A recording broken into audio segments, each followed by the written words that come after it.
चल अब गरु मालिक के जगह पर बहारल जाओ, नहीं तो एहनी पर छोड़ दे तो कल्याणे हो जाए। चलो बाहर देखो गाड़ी ये छोड़ ले बड़ू आई गोलिया कूद के मार दी नू तू लेकर गोलिया ठंडा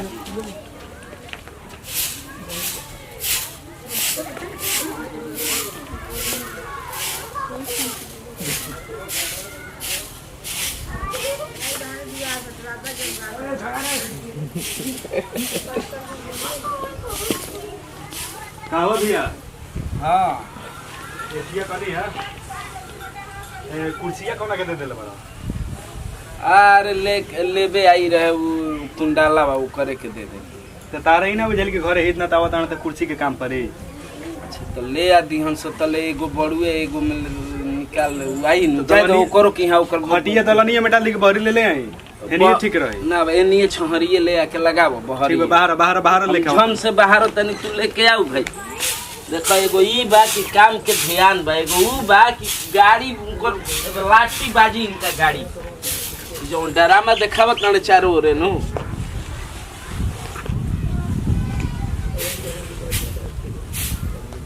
ये कब पतई घर बहुत तनी की एगो कोठारी बनवा दो कोठारी नहीं खन बनवा बस ना जाने का करी कोठारी बने में कौन पैसा लागता ढेर वो आदमी बाने पूछला दू जना आवता दुइए जना एगो और खटिया ले लेते हैं का? हां ले ले जो बड़का बाबूजी वाला खटिया टांग लब ना दुआरे पे बा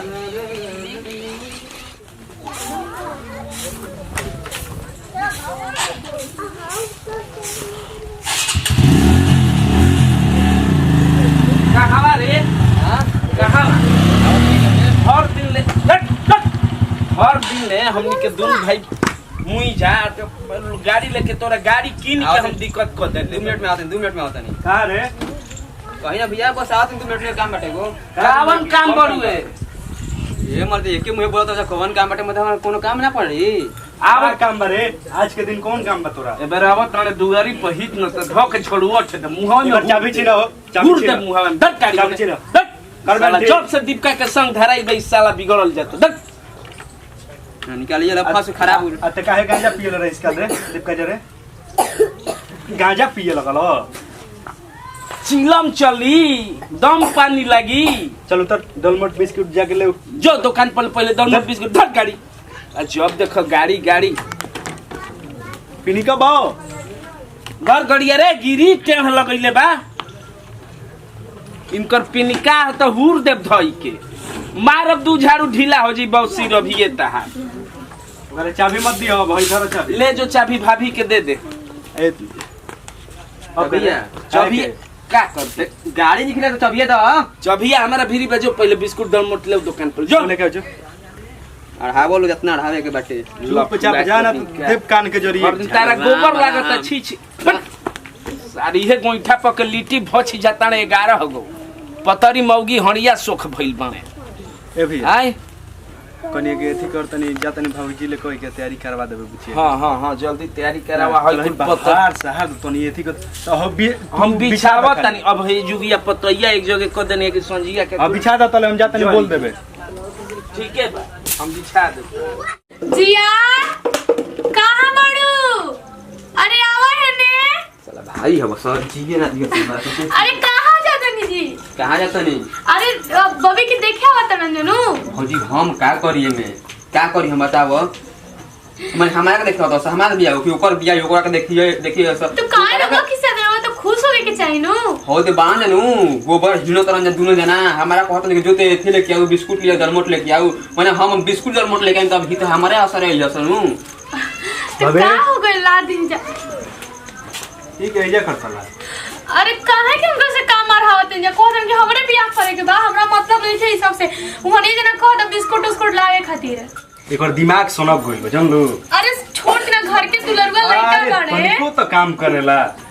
हम ना करे करते नहीं के कहां के बुचिया पता ना अभी तक चिल्लात रहनी हो गुल है वो घरे भागल बुचे छोड़ी ना अक्का वही जाओ लोग देखे का भाई अरे ते ई तैयारी रही तब न अच्छा उनका के हम तैयारी कर दे उनका के हमरा पे छोड़ दी ना कहां गए ले रे हैं कहीं ना अरे कहाँ खिसिया तो तैयारी ना करेगा, देखे तैयारी वाला करेगा। होत रहो जब बाहर झाड़ लो। तैयारी करो तो बना के दे। अच्छा ठीक बरुआ जाई और पानी नहीं पिए के लिए आ दे वो खिसिया के गुले वो ना लेके उहे आई लेके आई, उना लेके आई तो झापो खाइए बड़ा। तू कर एथी कर। रहुआ तो खाली खिसियाते रही ना। हाँ, ठीक कर। बा तारा के देखे वाला होत रहो पागल नहा लो बाहर झाड़ लो अच्छा सुंदर लड़की बन जा। हमरा नहीं की बात है कि ना ही बानी ठीक बना हम ठीक बनी से बार उड़ जाल लेब हम। इहे कहाला घर में छोट छोट जे रहला ना बड़ा अच्छा भाव खाला। एगो तार भैया वाले शंभू जी उ ऐसे खिसिया के भागत रहे और तू ऐसे खिसिया तो मत खिसिया तारा के देखे वाला होता है हीरोइन नहीं की बनी कि हमरा कहते मेकअप पॉलिश नहीं के करके हम ठीक बनी बार जाल लेब ठीक बनी। अरे पागल कोई सन के लड़की के घर ऐनक नहीं खे कहीं नहीं खे काजर नहीं खे काजर और तनी गहरा लगाला जानते हो आंख में काजल लगैला से बहुत शोभा बढ़ावेला आंख के बा पतनु। ठीक बा ओहो हम कहा था नु। अच्छा ज्यादा नादान बड़ी अभी खुद समझ में आ जाइन करा। हेलो हेलो हेलो हाँ बोला और नहीं की सुनात का पहले बोला था नहीं सुना था का हुई कह रहा तुम बहुत बड़ा प्रॉब्लम में बानी। का हुई रे बोले हेलो हमरा से मुझे बहुत जरूरी काम बा मिलम न हमरा से। कहे ना हो पूछो तो बने कहाँ बानी पूछो का कौन दिक्कत होगा रे कहीं से समझावत नहीं कहाँ रो रही पगली? ना रह पाए हमरा नहीं अरे ससुर रो रही है कहाँ रो रही है बाबू सोना भैया हमारे शादी कराओ तो और लो। बाजी हमरा के देखे आव तड़न से शादी ई क्या कहत रे यार हम रो रे बिना ना जी पाए पागल हो रो मत प्लीज तू आओ तो हमके पास आओ तो पहले रोला के सिवा और कुछ लगत नहीं के मत रो पगली ए पगली मत रो आओ आओ बाबू प्लीज जानो न मार ना रो के बाबू ठीक बा ठीक है सुनी ना हाँ बोलो कहाँ है मिले बगीचवा में आए। बगीचवा में बनी जाई क्या नाम है प्रणवा के पास निमिया लगा ठीक बा माओ दिन जल्दी से रे आ जाए। ठीक है ठीक बा जिया चांद के अंजोरिया निहन गोर बार हो तोहार जोड़ कौन नहीं खेत जोड़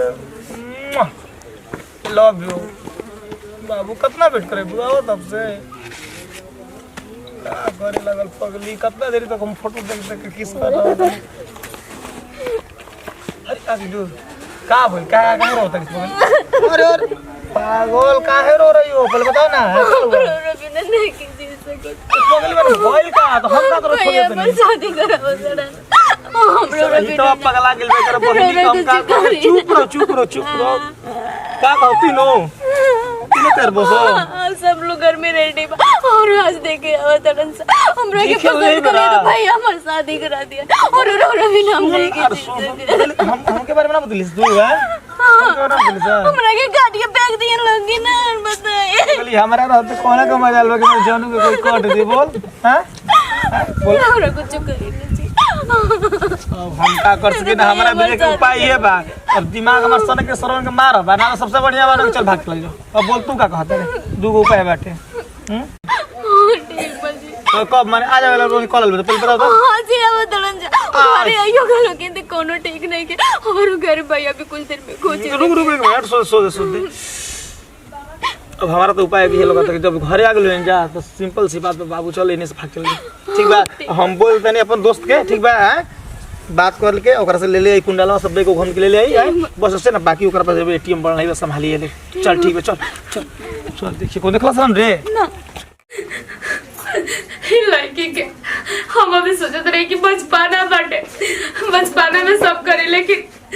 इतना जल्दी सब कुछ करे भाग जाए हमरा विश्वास ना रहे हम का जवाब दे हमरा से पूछिए जाता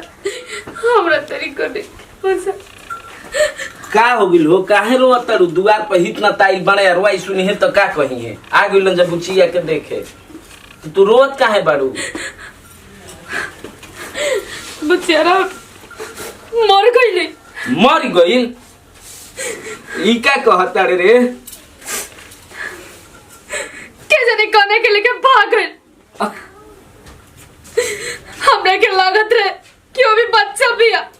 हर बात पे नाराज हो जाते रहे हर बात पे बोलत रहे कि भाभी हमरा के शादी नहीं के करेंगे पढ़ाई करेंगे बा हमरा एगो फॉर्म रहे कि ननद हमारा भी बच्चा भी है, लेकिन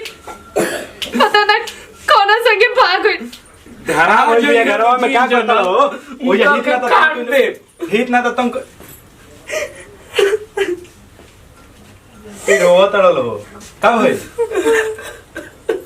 भइल भाभी? कौनो हमारे प्यार दुलार में तोरा जरूर कोनो प्यार दुलार में कमी रहे, हमनी में कमी रहे, तबे न भाग गई छोड़ के घर भाग गई, नाक के ठेवा देला हमनी के समाज में, खानदान के इज्जत के उड़ा देला। ये भैया मुचिया भाग गई रे। बुच्चिया कहे में शर्म लागत, कोना अब मुंह से भैया- बुच्चिया कहत नहीं। अरे द्वार पर हित न ताइल बने का कहिए वो जा कोई दियो कि भैया के तबीयत खराब है, लेके कोई लो लोपाट। ये दिन दिखाए के बाकी रहे, इतना चेहरा मासूम और दिल में इतना तिरक ले रहे।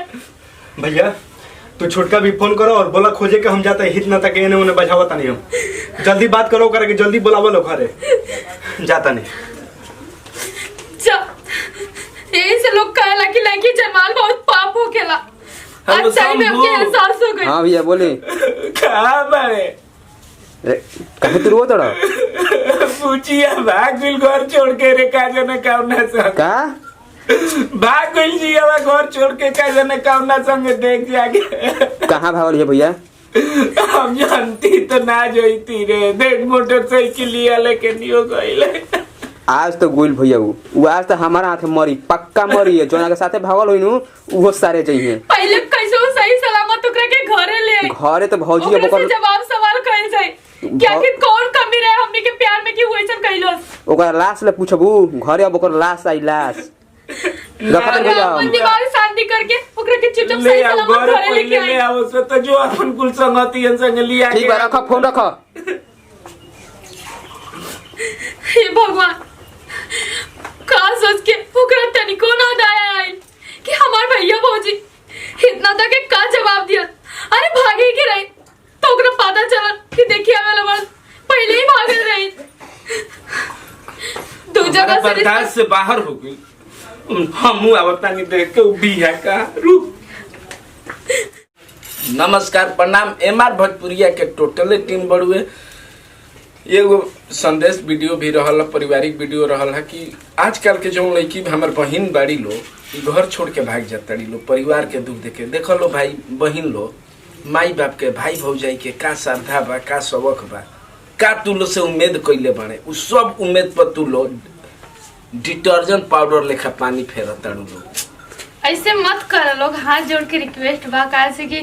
बाप माई भाई भौजाई सबके इज्जत बा, और जे बियाह शौक शादी बा, श्रद्धा बा। करता ओकरो भी शौक बा कि हाँ मान ला इतना ताइल बड़ा भाग जाते कितना बेइज्जती हुई माई बाप के। पूरा समाज में तो मूड़ी ना उठी। अगर ही हमनी के वीडियो अच्छा लगल तो एगो लाइक बनता और काजल, और वीडियो इतना शेयर करे जा कि हर ना समझी लड़की भी पहुंच जाए। और हमने वीडियो कैसा और कमेंट करके बताइए। तो वीडियो के ज्यादा से ज्यादा काजल कलसी शेयर करी सबे। हमनी के यानी कि रउआ सबके चैनल बा एमआर भोजपुरी, ओकरा के सब्सक्राइब कर लियो। अगला वीडियो देखे खातिर बेल आइकन घंटी दबाई। यही के साथ पूरा टीम बोली जय भोजपुरी, जय भोजपुरी समाज।